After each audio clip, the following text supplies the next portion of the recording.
Hello students, basic of mechanical and electrical engineering में आपका DC theorem है और डीसी थ्योरम में थेवेनिन थ्योरम है, नॉर्टन्स थ्योरम।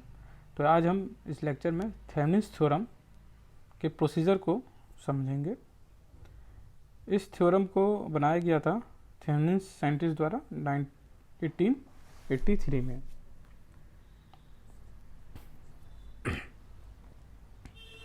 तो थेवेनिन थ्योरम बेसिकली करता क्या है, किसी भी कॉम्प्लेक्स नेटवर्क को एक series combination of RTH and VTH में कन्वर्ट कर देते हैं। हम इसको इक्विवेलेंट सर्किट में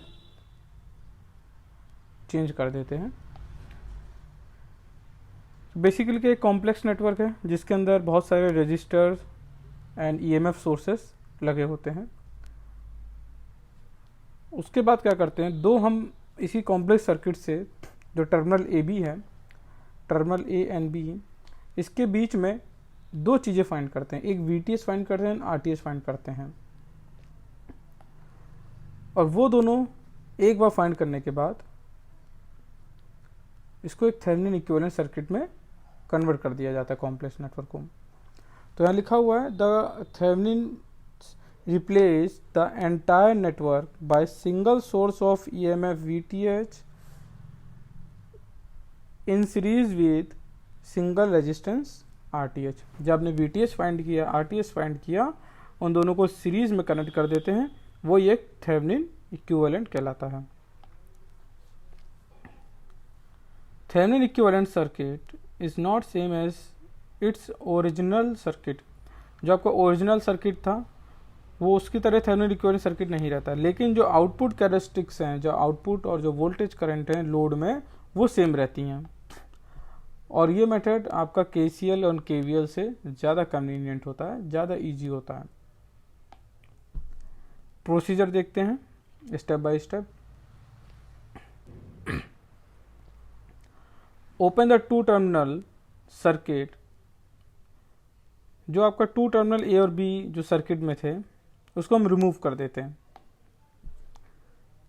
ये आपका सर्किट है, ये ओरिजिनल सर्किट था आपका। उसके बाद हमने जो टर्मिनल ए एंड बी था वहाँ पे हमने ओपन सर्किट कर दिया, मतलब लोड रजिस्टर को हमने रिमूव कर दिया। Second step, open circuit voltage between the two open terminal. जो हमने टर्मिनल ओपन किया है, जहाँ पे हमको करंट पूछी गई है टर्मिनल ए बी के बीच में, अब हम वहाँ पे वोल्टेज पहले फाइंड करेंगे। तो सबसे पहले हमारा क्या वर्क रहेगा कि करंट को फाइंड करना। फर्स्ट हम क्या करेंगे, करंट को फाइंड करेंगे उस लूप में। तो क्या करते हैं करंट के लिए कि इसमें हम एक लूप लगा देते हैं या फिर ओम्स लॉ लगा देते हैं। तो 4.5 minus 3 volt means potential difference divide by total resistance. तो हमारा करंट फाइंड हो गया। फिर क्या करते हैं, दो मेथड है, आप या फिर आप जो ग्रीन कलर से मैंने आपको लूप दिखाया है, क्या तो इतने में आप मैश एनालिसिस या केवीएल अप्लाई कर दीजिए। तो जब यहाँ पे केवीएल अप्लाई करेंगे लेफ्ट हैंड साइड पार्ट में, दो पार्ट में इसको हमने डिवाइड कर लिया। आप लेफ्ट में अप्लाई कर लीजिए केवीएल या राइट में अप्लाई कर लीजिए इक्वेशन लगा के, दोनों में सेम वोल्टेज निकलेगा। 4.5 माइनस 4 मल्टीप्लाई करंट, जो यहाँ से पोटेंशियल ड्रॉप आपका आ रहा है प्लस से माइनस। तो ये जो पोटेंशियल ड्रॉप है और जो वी ए बी है क्या है, 4.5 के अपोजिट पोलैरिटी में है। तो इसलिए क्या है कि आपके we T H and 4i आपके एडिशन में रहेंगे और 4.5 आपका इक्वल टू में रहेगा इधर। तो जब आप इसको सॉल्व करेंगे तो आपका 3.83 वोल्टेज आपको मिलेगा। या फिर आप राइट हैंड साइड में भी अगर केवीएल लगाएंगे तब भी आपको वही वैल्यू मिलेगी, 5i प्लस 3, ये दोनों पोलैरिटी सेम में है, equal to V T H के अपोजिट में थी। तो वी टी एच आपका लेफ्ट हैंड साइड में रहेगा एंड राइट हैंड साइड में आपका वोल्टेज ड्रॉप 5 ओम के अक्रॉस एंड 3 वोल्ट। तो 3.83 आपको वी टी एच फाइंड हो गया। Determine the resistance between the two open terminal. जो आपने टर्मिनल हटाया था 6 ओम रेजिस्टेंस का, वो ए बी के बीच में आपको रेजिस्टेंस फाइंड करना। जिस तरीके से आप सीरीज एंड पैरेलल कॉम्बिनेशन को सॉल्व करते हैं, सेम उसी मेथड से हम आरटीएच को फाइंड करते हैं। इसमें एक चीज़ ध्यान रखनी होती है हमको, जो आपके वोल्टेज सोर्स लगे हैं जैसे 4.5 या 3 वोल्ट, इनको आप क्या करेंगे, शॉर्ट सर्किट कर देंगे। ठीक, शॉर्ट सर्किट कर देते हैं। और अगर करंट सोर्स होता है तो हम उसको ओपन सर्किट करते हैं। करंट सोर्स नहीं दिया लेकिन मैं आपको बता देता हूँ। अगर मान लीजिए ये कोई करंट सोर्स लगा हुआ है तो इसको हम किस तरीके से, इस तरीके से ओपन कर देते हैं। और अगर कोई बैटरी लगी हुई है जैसे 4.5 तो हम इसको यूँ करके शॉर्ट कर देते हैं। तो यहाँ पे आप देख रहे हैं 4.5 शॉर्ट है, यहाँ 3 वोल्ट भी शॉर्ट है। इसके बाद आप देख रहे हैं कि यहाँ पॉइंट जो टर्मिनल ए एंड बी है 4 एंड 5 आपको किस तरह का कॉम्बिनेशन लग रहा है, पैरेलल कॉम्बिनेशन है। तो आपका 4 पैरेलल 5 करके RTH को हमने फाइंड कर लिया। Connect the VTH and RTH in series. अब जो इक्विवेलेंट सर्किट था थेवेनिन इक्विवेलेंट, उसमें क्या था कि VTH RTH आपका सीरीज कनेक्शन में था, तो वो क्या फॉर्म कर रहा था, थेवेनिन इक्विवेलेंट सर्किट फॉर्म कर रहा था। तो ये हमारा ओरिजिनल सर्किट है। ओरिजिनल सर्किट को हमने क्या कर दिया, एक थेवेनिन इक्विवेलेंट में बदल दिया, VTH फाइंड करके और RTH फाइंड करके। उसके बाद क्या करते हैं फिफ्थ स्टेप में, जो हमने लोड रेजिस्टेंस को हटाते हैं टर्मिनल AB से, रिमूव किया गया था स्टेप 1 में, उसको हम कनेक्ट कर देते हैं across the terminal A and B।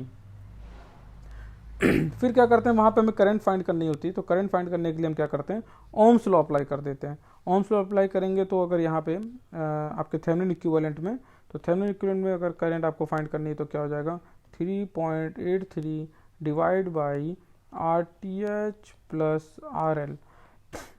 तो 3.83 डिवाइड बाई 20/9 प्लस 6, तो आपकी करंट की वैल्यू आ जाएगी 466 एम्पियर। तो स्टूडेंट यहाँ पे हमने थेवेनिन इक्विवेलेंट से करंट को फाइंड किया 6 ओम। आप इसको KCL KVL भी अप्लाई कर सकते हैं और वहाँ से भी करंट को निकाल सकते हैं। अब आपको मैं एडवांटेज दिखाऊंगा कि थेवेनिन इक्विवेलेंट क्यों बेटर है बाकी मेथड्स के। तो मान लीजिए आपका सर्किट है, ओरिजिनल सर्किट है। मैंने क्या किया, इसमें पूरी एनालिसिस की, यहाँ पर को समझा भी दे रहा हूँ कि KVL होता क्या है। तो आपने KVL में क्या करते हैं कि लूप लगाते हैं, मैश एनालिसिस करते हैं।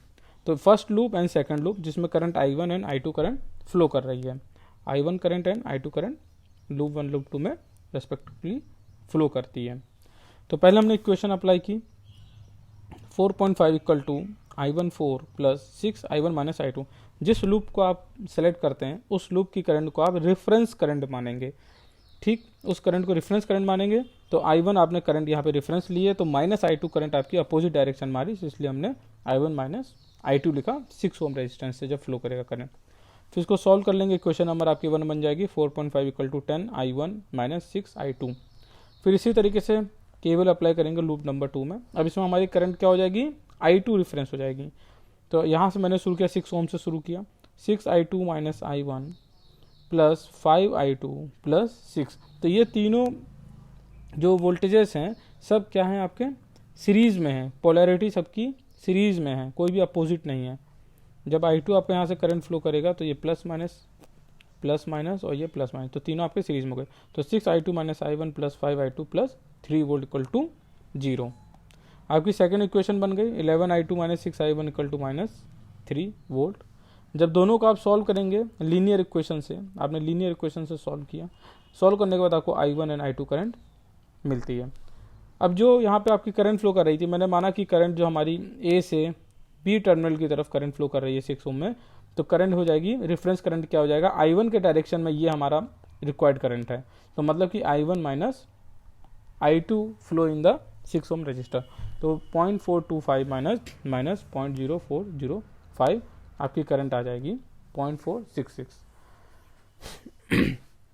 अब बच्चों आपको एक चीज़ इसमें मुझे बतानी थी, ये आपने जो पूरा सॉल्व किया KVL से सॉल्व करने के बाद आपने देखा लीनियर इक्वेशन सॉल्व की, लूप लगाए, फिर उसका कि लीनियर इक्वेशन आपने अप्लाई की, तब जाकर आपको I1 एंड I2 करंट मिली। लेकिन अगर मान लीजिए मैंने ये 6 ओम रेजिस्टेंस को अगर मैंने 8 ओम रेजिस्टेंस से रिप्लेस कर देता हूँ, अगर मान लीजिए इसको मैंने 8 ओम कर दिया, तो क्या आप डायरेक्ट करंट बता सकते हैं? आपको फिर से लूप लगाना होगा, loop 1 loop 2 linear equation, then आपको I1 I2 पता चलेगी। ये प्रोसेस आपको बार बार करना होगा अगर आप लोड को चेंज करते हैं। लेकिन ये काम अगर आप थेवेनिन इक्विवेलेंट एक बार आप ड्रॉ कर लेते हैं सर्किट का, तब आपको इस चीज़ की रिक्वायरमेंट नहीं होती है। मान लीजिए ये आपका यूजिंग थेवेनिन इक्विवेलेंट हमने एक सर्किट बनाया था, उस कॉम्प्लेक्स सर्किट का। उस सर्किट का थेवेनिन इक्विवेलेंट बनाने के बाद आपने क्या किया, 6 ओम में सीधा आपने क्या किया, ओम्स लॉ अप्लाई कर दिया। ओम्स लॉ अप्लाई किया, I इक्वल टू 3.83 अपॉन 20/9 + 6। ठीक, यहाँ पे आपको करंट मिल गई थी 0.466, आपको करंट एम्पियर इतना फाइंड हुआ। तो एक बार आपने 5 जो आपको स्टेप बताए गए थे थेवेनिन इक्विवेलेंट सॉल्व करने के, उससे आपने एक बार अगर आपने थेवेनिन इक्विवेलेंट सर्किट ड्रॉ कर लिया तो आपको बार बार रिपीट नहीं करना है। अगर आप लोड को चेंज करते हैं, अगर आप लोड को बदलते हैं 6 से 8 कर देते हैं, तो आपको बार बार चेंज नहीं करना पड़ेगा पूरे एनालिसिस को। तो अब सेकंड स्टेप यहाँ देख सकते हैं आप कि सेकंड केस में मैंने क्या किया, 8 ओम रेजिस्टेंस कनेक्ट कर दिया 6 ओम की जगह। ठीक, और जो 5 स्टेप थे यहाँ मैं रिपीट नहीं करूँगा, मुझे अब डायरेक्ट क्या करना है, ओम्स लॉ अप्लाई करना है। I = V/R, total voltage divided by total resistance. तो आपकी वैल्यू कितनी हो जाएगी, आपकी 3.83 डिवाइड बाई दिस, तो ये आपका वैल्यू आ जाएगा 0.374 एम्पियर। तो स्टूडेंट आपने फ़र्क देखा कि KVL जब अप्लाई कर रहे थे वहाँ पे आपको लूप लगाना पड़ता है, लीनियर इक्वेशन अप्लाई करनी होती है, देन आपको करंट मिलती है, फिर उसके बाद हम करंट आउटपुट पाते हैं। लेकिन अगर आपने एक बार थेवेनिन इक्विवेलेंट सर्किट बना लिया, अगर आप उसकी रेजिस्टेंस को बदलते जाते हैं तो आपको बार बार थेवेनिन इक्विवेलेंट के 5 स्टेप को रिपीट नहीं करना है। लेकिन KVL और KCL में क्या करना होता है, बार बार आपको इक्वेशन को रिपीट करना होता है, बार बार उस पूरे प्रोसेस को रिपीट करना पड़ता है कि जो आप फर्स्ट टाइम अप्लाई करते हैं। अगर आपने रेजिस्टेंस बदला लोड का तो KVL की फिर से इक्वेशन वही बनेगी। लेकिन थेवेनिन इक्विवेलेंट बनाने के बाद आपको प्रोसेस को रिपीट नहीं करना होता है, एक बार प्रोसेस को रिपीट करना होता है, उसके बाद आप रेजिस्टेंस को बदलते जाएंगे, आप करंट फाइंड कर सकते हैं। तो इस तरीके के क्वेश्चन आपके एग्जाम पॉइंट ऑफ व्यू से पूछे जाते हैं कि अगर मान लीजिए आपने कोई सिंपल सा सर्किट दे दिया था एग्जाम में और कहा जाता है कि करंट बताइए, अगर रेजिस्टेंस 6 ओम था और अगर 8 कर दिया जाता है तो करंट कितना फ्लो करेगा। तो आप एक बार थेवेनिन इक्विवेलेंट बना लेंगे और डिफरेंट रेजिस्टेंस के आउटपुट आपको दिए जाएंगे, 8 दे देंगे, 11, 12, 13 जो भी दे दिया जाएगा, तो वहाँ पे आप डायरेक्ट ओम फ्लो लगाते जाएंगे और करंट को बताते जाएंगे। तो थैंक यू स्टूडेंट आज के इस लेक्चर के लिए। नेक्स्ट लेक्चर हमारा रहेगा नॉर्टन्स थ्योरम।